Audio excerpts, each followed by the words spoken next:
It was all a matter of time before the non-aggression pact between Bernie Sanders and Elizabeth Warren fell apart. And last night, they finally had to face each other in a dispute. Bernie Sanders allegedly told Elizabeth Warren in 2018 that a woman couldn't win the presidency. He claims that he never said that, and I'm not so sure he's lying. Bernie may be crazy, but how much should we trust lying Pocahontas compared to him? But you know who is on Elizabeth Warren's side? The leftist media. So Senator Sanders, I do want to be clear here. You're saying that you never told Senator Warren that a woman could not win the election. That is correct. Senator Warren, what did you think when Senator Sanders told you a woman could not win the election? I disagreed. Bernie is my friend, and I am not here to try to fight with Bernie.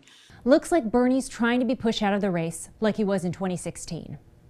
On February 3rd, we have the Democratic Iowa caucuses, in which the nominee for the Democratic Party could be chosen, as historic record has proven.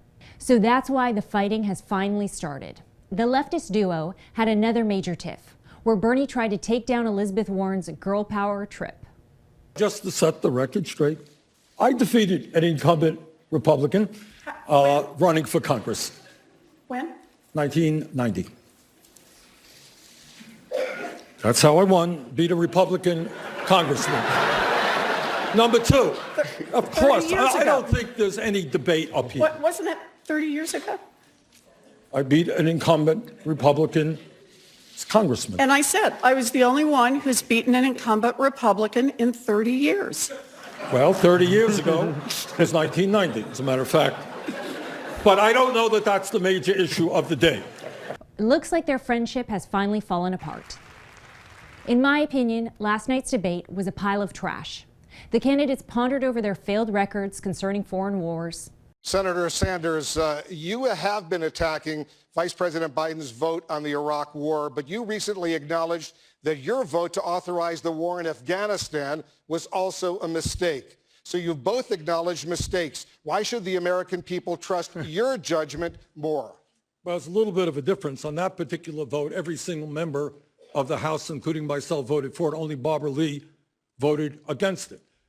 Steyer added in the false indoctrination that the Australian wildfires were linked to climate change. There's a gigantic climate issue in Australia, which also requires the same kind of value-driven coalition building that we actually should be using in the Middle East. And he let the public know that climate change is the most important part of a trade deal, even above a deal being made. I'm the only person on this stage who says climate's my #1 priority. I would not sign this deal because if climate's your #1 priority, you can't sign a deal, even if it's marginally better for working people, until climate is also taken into consideration. It was a headache to watch all of the Democratic candidates in their confusion.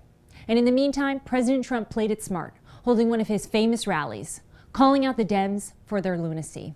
But the Democrats are outraged that we killed this terrorist monster, even though this monster was behind hundreds and hundreds of deaths. I'm Abagail Hamman for Rebel News. Like and subscribe to never miss a video.